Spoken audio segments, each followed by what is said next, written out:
Have you ever experienced something too weird to tell anybody about?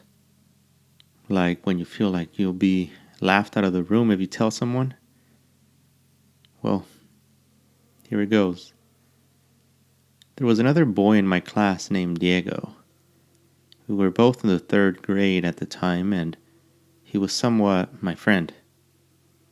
We used to play together during recess, but he always used to beat me at dodgeball, and girls used to approach me to ask me about him, about who he liked.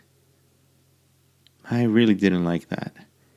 I remember thinking that maybe if I looked a little like him, I could get Joanne to notice me. She was a girl from my class who always wore the whitest shirts and never seemed to get them dirty.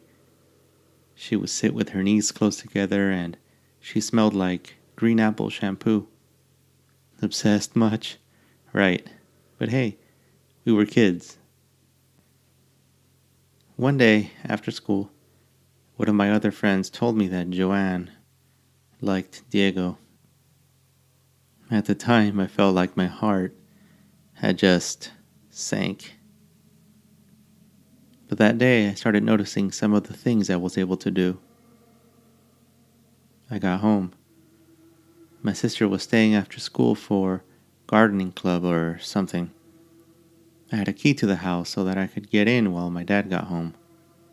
To be honest, I didn't really feel anything that afternoon. I was just so sad about the situation that I had forgotten that I normally would open the door and come right back outside to the porch to wait for my dad to come home from work. I was scared of the big empty house. I had seen, or imagined, my own share of creepy stuff in there. This time it was different though. I remember feeling so angry that I was just numb. When I went in, almost in a hypnotic state, I went straight to the bathroom and was about to close the door when I heard something fall in the kitchen. I stepped outside, asking for my dad, but his car wasn't outside. The thing that made the noise was an old yellow box of Cheerios that must have fallen from the top of the fridge, where my mom kept everything. Nobody liked Cheerios except for my grandma, but she hadn't been over in a while. Oh, by the way, that was creepy thing number 1. I started noticing more odd things that same day and the days that followed. Actually, in the months that followed. One time, I came into my room and as I stepped in, the door slammed behind me. Another time, I saw my spoon flip and fly off my bowl right in front of me while I was eating cereal. Things like that kept happening. The stovetop burner igniters would begin crackling when I would walk by to grab something from the fridge. And, well, just minor things like that. I should have been more freaked out about the situation, but I think it helped to know that I was the one causing everything. One time, my cousin came over and I scared him good. We were playing around in my room when I said, "Hey, check this out. I've gotten pretty good at it." I grabbed the crumbled cheeseburger wrapper and tossed it randomly toward the closet. The paper bounced off the closet door to my table and rolled straight into an open McDonald's paper bag that was on the floor next to it. My cousin's jaw dropped as he stared at me.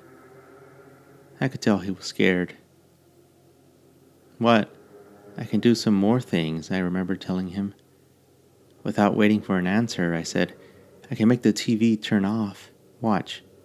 But before I could even finish saying that, the TV changed channels by itself and into the channel number 3, the one that was static only.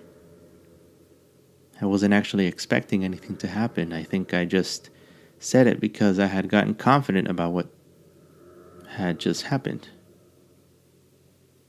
It freaked me out too, so I screamed, and he screamed, and we both ran out of the room. Things like that would keep happening, like my alarm clock buzzing for some reason in the middle of the night.